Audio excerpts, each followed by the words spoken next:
"Something's wrong with the evening classes," Tiana Peters said to me, her voice tight as she handed me a bottle of water after yoga on Thursday. I looked at her, confused. "You've been coming here 6 months?" she continued. "You look worse, not better." I wanted to laugh it off, but I couldn't. The truth was sitting in my chest like a stone. I'd been coming to Serenity Flow Yoga Studio 3 times a week since January. 6 months of morning and evening sessions. 6 months of paying Joyelle Jackson, my yoga instructor, $200 a month for unlimited classes. 6 months of breathing in that lavender and sandalwood incense she burned during every single session. And 6 months of feeling progressively, undeniably worse.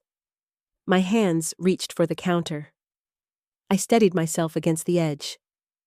The studio had been my sanctuary at first.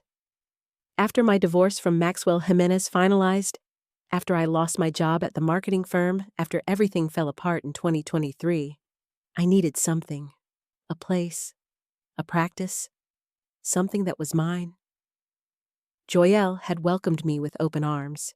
She'd noticed me that first day, a woman in her 50s, clearly struggling, clearly lost. She'd approached me after class and said my form was beautiful, that I had potential, that she could help me unlock something deeper within myself. I'd believed her.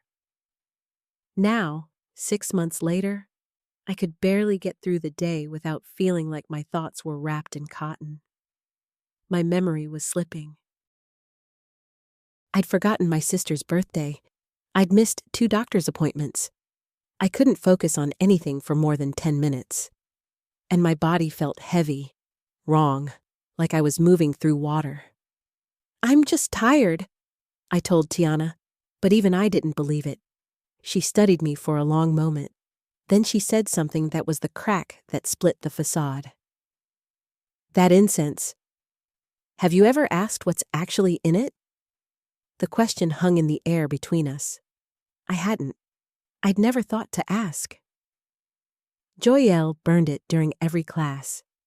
Thick, sweet clouds of smoke that filled the studio and made everything feel dreamlike and distant. Everyone loved it. Everyone said it helped them relax. Everyone said it deepened their practice.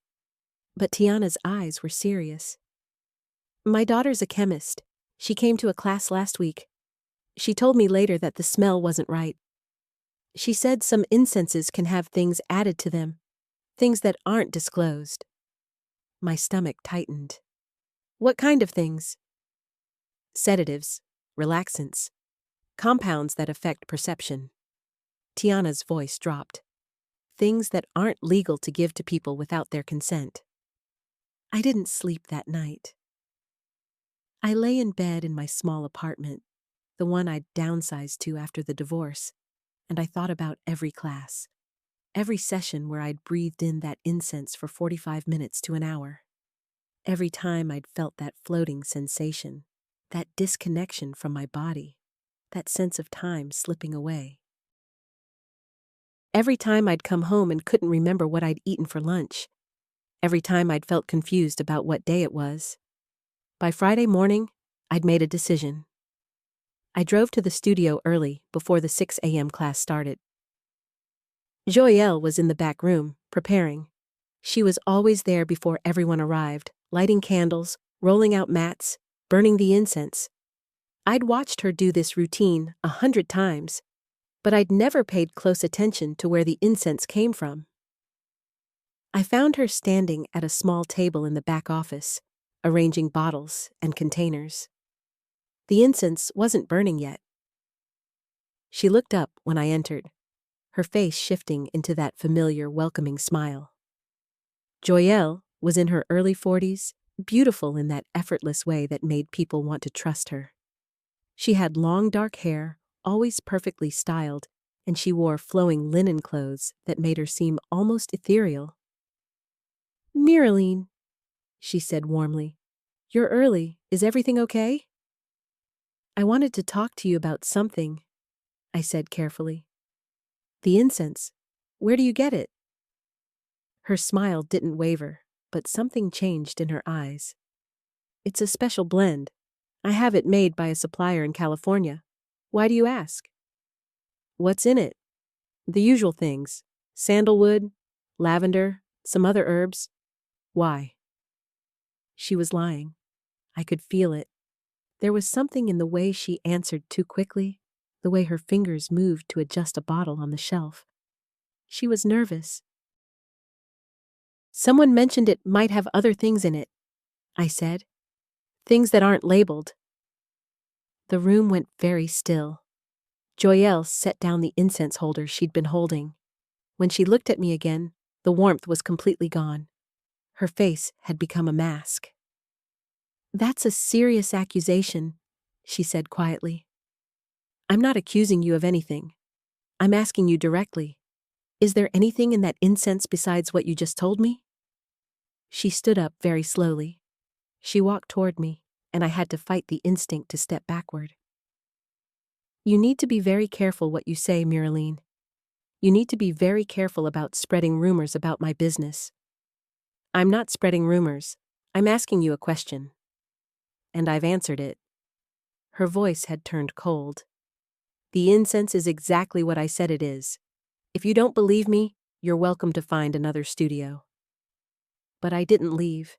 Instead, I did something I'd never done before. I waited until she turned away to light the incense for the morning class. And when she wasn't looking, I pulled out my phone and took a picture of the incense container on her shelf. The label was partially obscured, but I could see enough. The text was small, printed in a way that looked deliberately hard to read. I left the studio without attending class. I drove to my apartment and immediately photographed the image I'd taken, zooming in on the label. The text was still unclear, but I could make out fragments. Something about proprietary blend and not for human consumption, and what looked like a chemical compound abbreviation. My hands were shaking as I called Tiana. Your daughter. Can she help me with something? 2 hours later, I was sitting in a small laboratory at the local university, where Tiana's daughter, Rayaya Jacobs, worked as a research chemist. Rayaya was in her late 20s, sharp-eyed, and she took one look at the zoomed photograph, and her expression changed. Where did you get this? She asked. A yoga studio. My instructor burns it during every class. Rayaya leaned closer to the screen, adjusting her glasses. This is not a standard incense blend. See this notation here? This is a pharmaceutical compound. It's a mild sedative. And this one, she pointed to another abbreviation. This is a mild hallucinogenic, not strong enough to cause visible effects, but enough to make someone suggestible. Compliant. The words hit me like a physical blow. That's in the incense? She's burning that in a room full of people? According to this label, yes, and this notation here suggests it's been specifically formulated to be absorbed through inhalation. Rayaya looked up at me, concern etched across her face. How long have you been breathing this in? 6 months, 3 times a week, 45 minutes to an hour each time. Jesus. Rayaya stood up and walked to a shelf, pulling down a reference book. That's significant exposure. No wonder you're having cognitive issues. These compounds are designed to accumulate in the system. They're not meant to be used this way. This is... She paused, searching for the right word. This is intentional drugging. I felt the floor tilt beneath me. Intentional drugging. The words seemed impossible, but they also made a terrible kind of sense. All the confusion, all the memory loss, all the feeling of being disconnected from myself. It hadn't been stress or age or depression. It had been deliberate. Can you prove it? I asked. Can you test the actual incense?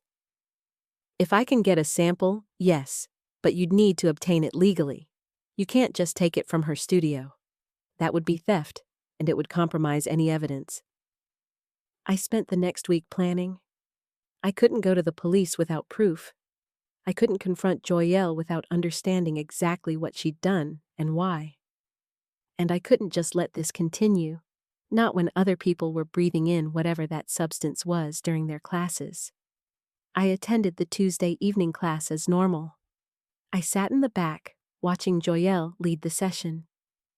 She didn't acknowledge me beyond the usual greeting. But I noticed something new now that I was paying attention. I noticed how she watched people as they breathed in the incense, how her eyes tracked their movements as they became more and more relaxed, how she seemed to be observing them, studying them, the way a scientist studies a specimen. There were 8 people in the class that night, 3 regular students like me, 2 newer students who looked confused and slightly dreamy, and 3 people I'd never seen before who seemed to be watching Joyelle intently, waiting for her direction. After class, as everyone was leaving, I stayed behind to roll up my mat slowly.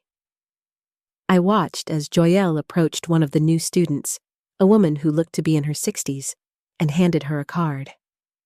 The woman looked at the card, then looked at Joyelle with an expression of complete trust. Complete compliance.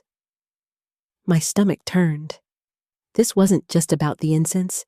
This was about something else entirely.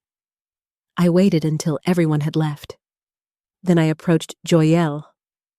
"I want to buy some of the incense," I said. "For home use.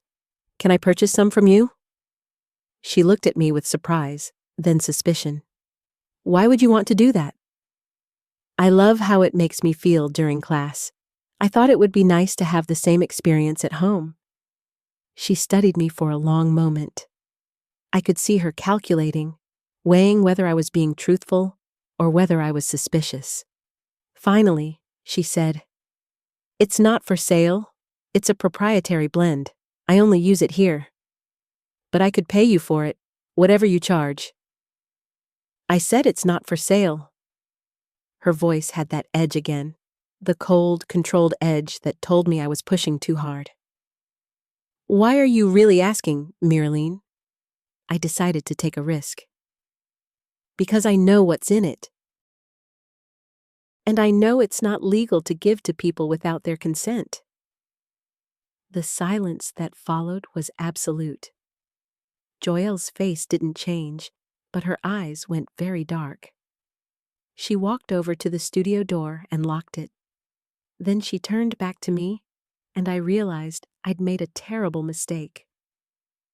"You should have just kept coming to your classes and not asked questions," she said quietly. "What are you doing?" My voice came out smaller than I intended. "Why are you putting drugs in the incense?" "Because people need guidance," Joyelle said.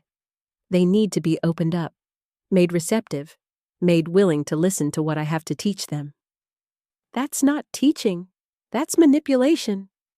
It's evolution." She moved closer, and I had to force myself not to back away.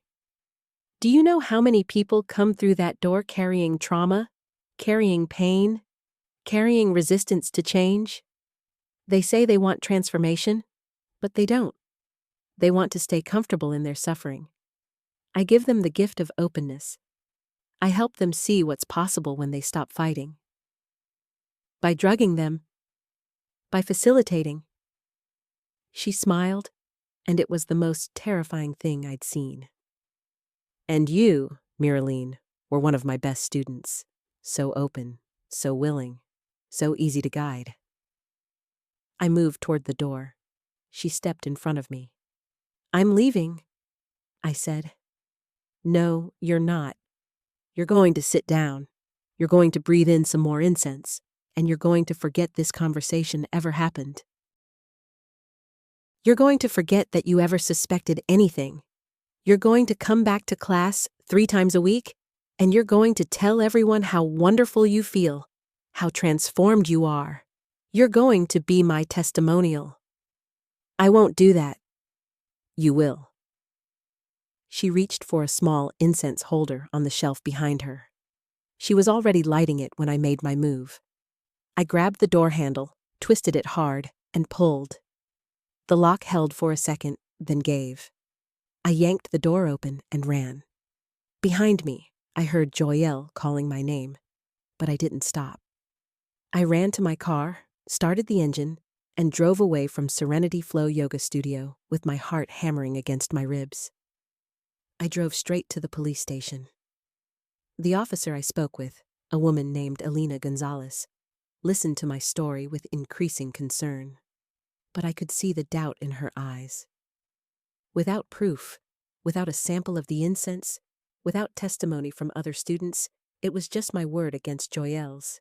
And Joyelle had a business, a reputation, a community of loyal students who would defend her. "I need you to get me a sample," Officer Gonzalez said. "Then we can have it tested. Then we can move forward." "How am I supposed to do that? She locked me in the studio. She tried to drug me again." "Did she physically restrain you?" "No, but did she threaten you with violence?" "Not directly, but..." "Then we need evidence of the actual crime, the incense. That's what we need." I left the police station feeling more trapped than ever. I couldn't get the incense without going back to the studio. And I couldn't go back to the studio without risking being locked in again, risking being forced to inhale more of whatever Joyelle was burning. But I had to do something. Other people were in danger. That woman with the card, the ones I'd seen in class, they were all at risk. I spent the next 2 days researching. I found Joyelle's social media accounts. I found her website. I found testimonials from students who talked about how transformed they felt, how their lives had changed, how Joyelle had helped them see things they'd never seen before. Some of the testimonials mentioned feeling confused about time, having gaps in their memory, feeling like they'd been asleep for weeks, but also feeling more awake than ever. The signs were all there, hidden in plain language. I also found something else. I found a pattern. Joyelle had opened 3 yoga studios in the past 5 years. Each one had closed after about 18 months. Each closure had been followed by a move to a new city. And in each city where she'd operated, there had been complaints filed with the Better Business Bureau. Complaints about students feeling unwell, about memory issues, about feeling controlled or manipulated. But there had never been an investigation. There had never been charges, because no one had ever gotten proof. I decided I would be the one to get it. On Friday, I went back to the studio. I told myself I was being brave. The truth was, I was terrified. But I was also angry. Angry in a way that burned through the fear. I arrived for the evening class as usual. Joyelle was in the studio, setting up. She looked up when I entered, and I saw the calculation happen in real time.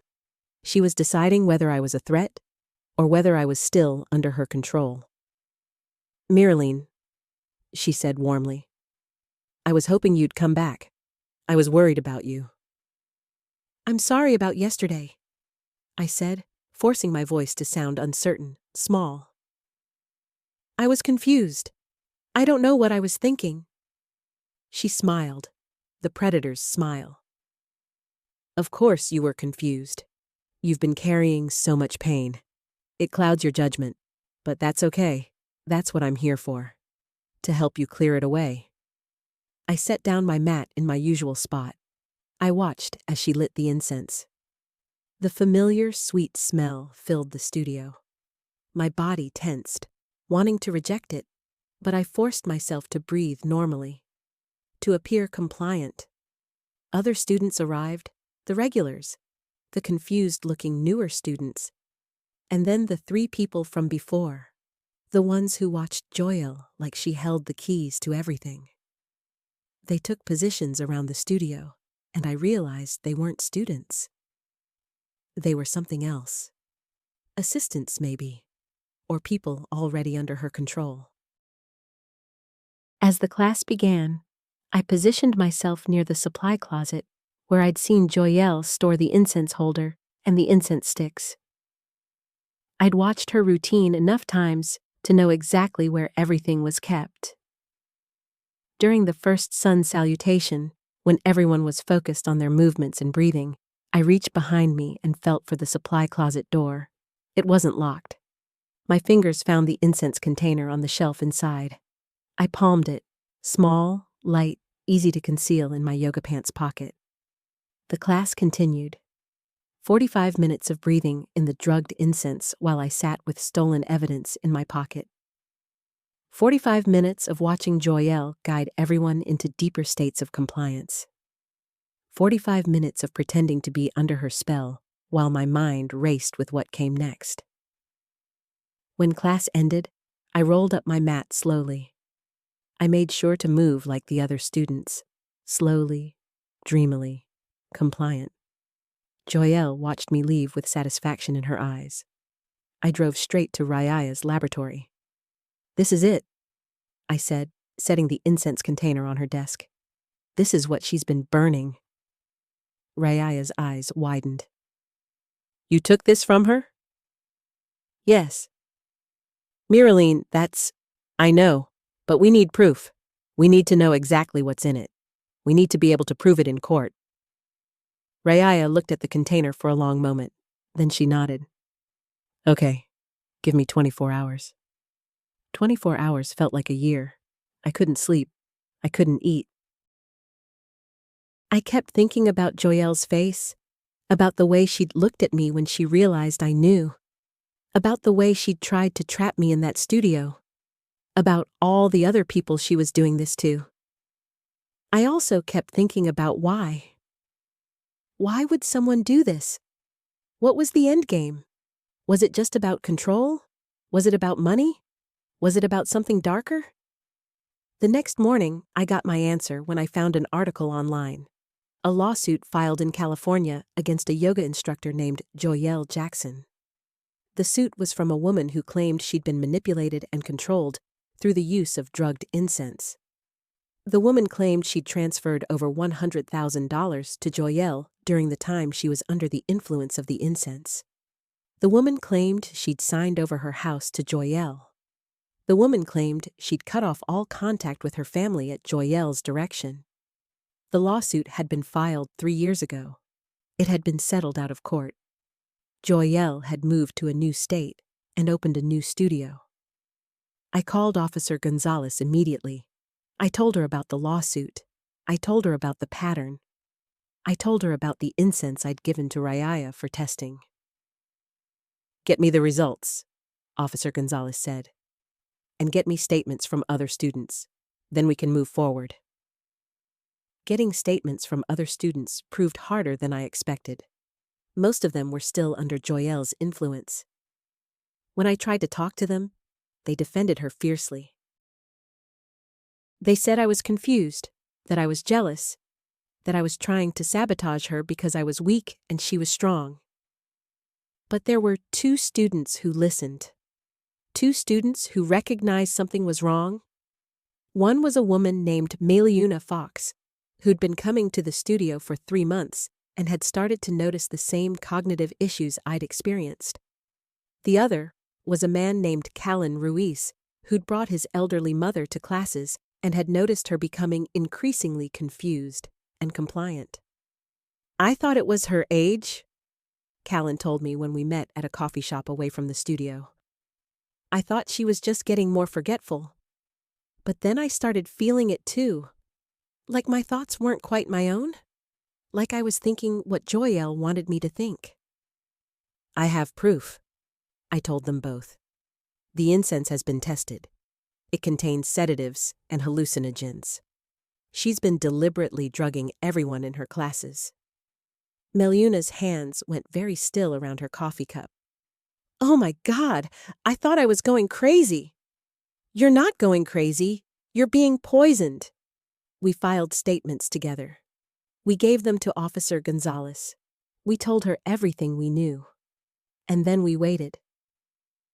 The raid on Serenity Flow Yoga Studio happened on a Tuesday morning. Police arrived with a warrant. They seized all of Joyelle's records, her incense supplies, her client files.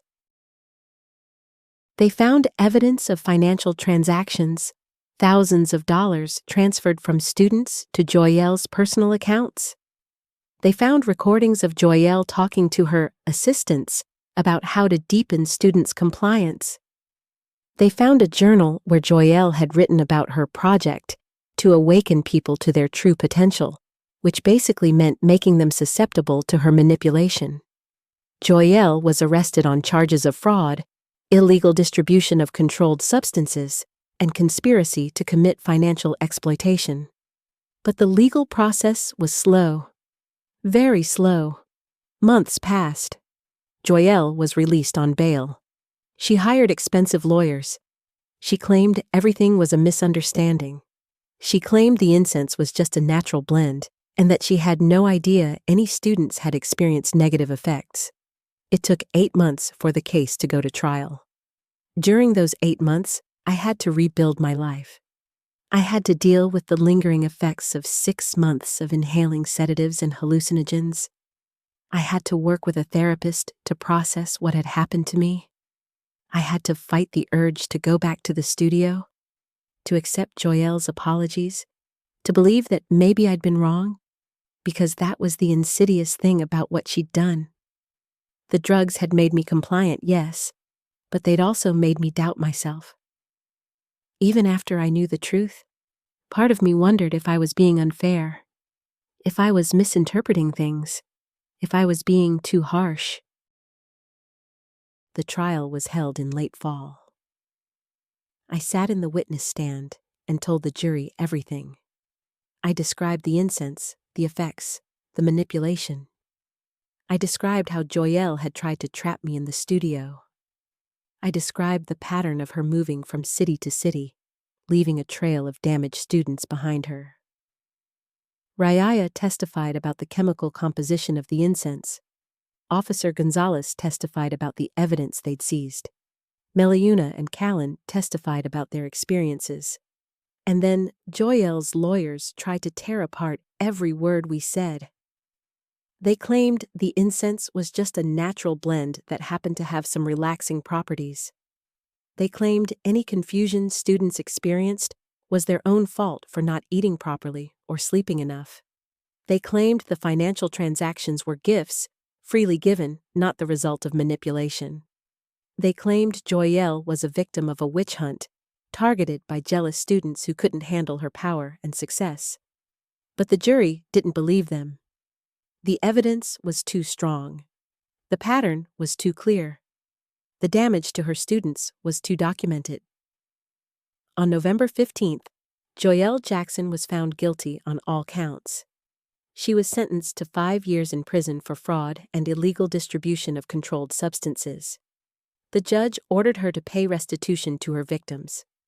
The judge also issued a permanent injunction preventing her from operating any yoga studios or wellness businesses ever again. I sat in the courtroom when the verdict was read. I expected to feel triumphant. I expected to feel vindicated. Instead, I felt empty. Because no amount of prison time could give back the 6 months I'd lost. No amount of restitution could undo the damage to my memory, my confidence, my sense of safety in my own mind. But something else happened too. Something I hadn't expected. As I was leaving the courthouse, other people approached me. Students from Joyelle's other studios. People who'd heard about the trial. People who'd realized they'd been experiencing the same things I had. People who'd been too scared or too ashamed to come forward before. A woman named Ninaline Newman told me she'd been going to Joyelle's studio in California. She'd lost her house. She'd lost her savings. She'd lost contact with her children. But hearing about the trial had made her realize it wasn't her fault. It wasn't her weakness or her stupidity. It was deliberate manipulation by someone she'd trusted. "Thank you," she said to me, and she was crying. "Thank you for being brave enough to do this. Thank you for speaking up. You saved me from going back to her. A man named Jamiel Foster told me he'd been one of Joyelle's assistants. He'd been under her control for 3 years. But the arrest had broken the spell. He'd realized what he'd been doing, helping her manipulate and exploit other people. He'd turned state's evidence, which had helped secure the conviction. He was in therapy now, trying to rebuild his life. I don't expect forgiveness, he told me. But I want you to know that what you did mattered. It broke the cycle. Over the following months and then years, I discovered that there were more victims, dozens of them. Some had lost money, some had lost relationships, some had lost years of their lives to Joyelle's manipulation. But all of them had been able to start healing because the trial had exposed what was happening. I also learned that the lawsuit from California had been just the beginning. There were other lawsuits filed, other victims coming forward, other studios Joyelle had operated that had left trails of damaged people behind. For me personally, the healing was slow. I had to relearn how to trust my own mind. I had to deal with anxiety about whether the drugs were still in my system, whether they were still affecting me. I had to process the violation of having my consciousness deliberately altered without my consent. But I also discovered something unexpected. I discovered strength I didn't know I had. I discovered that I could survive betrayal and come out the other side. I discovered that speaking truth, even when it was terrifying, was more powerful than silence. 6 months after the trial, I got a new job. A better job than the one I'd lost before. I was working at a nonprofit that helped victims of financial exploitation. I was using my experience, my pain, my survival to help other people who'd been where I was. A year after the trial, I started practicing yoga again. But not at a studio. I downloaded videos and practiced in my living room. I was careful about what I breathed in. I was careful about trusting anyone who claimed to have special knowledge or special gifts. I learned that transformation didn't require manipulation, that growth didn't require surrender of my will. 2 years after the trial, I reconnected with my sister. I'd missed her birthday because of the drugs. I'd missed a lot of things. But I called her, and I apologized, and I explained what had happened. She was shocked, then angry on my behalf, then supportive. We started having regular dinners again. My family had been worried about me, I learned. They'd noticed the changes. They'd been afraid I was depressed or developing dementia. When I told them the truth, they held me and they cried with me, and they told me how proud they were of me for speaking up. 3 years after the trial, I went back to the yoga studio for the first time. Not Serenity Flow, that had been permanently closed. But a different studio, run by a different instructor. A woman named Aurelina Oliver, who'd been practicing yoga for 20 years and who had nothing to prove and nothing to manipulate. I was terrified when I walked in. My heart was racing. My palms were sweaty. Every instinct was telling me to leave, that this was dangerous, that I couldn't trust anyone in this space. But I stayed. I laid out my mat. I breathed in the incense, plain incense, nothing added, nothing hidden. And I felt my body relax. Not because I was being drugged, but because I was choosing to be present. I was choosing to practice. I was choosing to trust myself and my own judgment. Halfway through the class, I realized I was crying. Quiet tears running down my face as I moved through the poses. Not tears of pain, but tears of something like gratitude. Gratitude that I'd survived. Gratitude that I'd spoken up. Gratitude that I was here, in my own mind, making my own choices.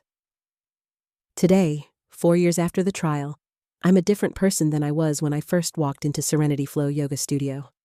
I'm more cautious. Yes, I'm more aware of manipulation, yes. But I'm also more confident in my own judgment, more trusting of my instincts, more willing to speak truth even when it's uncomfortable. I still practice yoga 3 times a week. I'm still working with victims of financial exploitation. I'm still in therapy, processing what happened. But I'm also living, really living, making choices, trusting my own mind. And sometimes, I think about Joyelle Jackson, sitting in her prison cell. I wonder if she's learned anything. I wonder if she understands the damage she caused. I wonder if she'll ever be able to change. But mostly, I don't think about her at all. Because I've learned that giving her space in my mind is another kind of poison. Instead, I focus on the people I've helped, the victims who've found their way back to themselves, the people who've learned, like I did, that they can survive betrayal and come out stronger. If you're reading this and you've experienced something similar, if you've been manipulated, exploited, or had your consciousness altered without your consent, please know this. It's not your fault. It's not your weakness, and you're not alone. Speak up. Tell someone. Get help. Trust yourself. Because your mind is yours, and no one has the right to take that from you.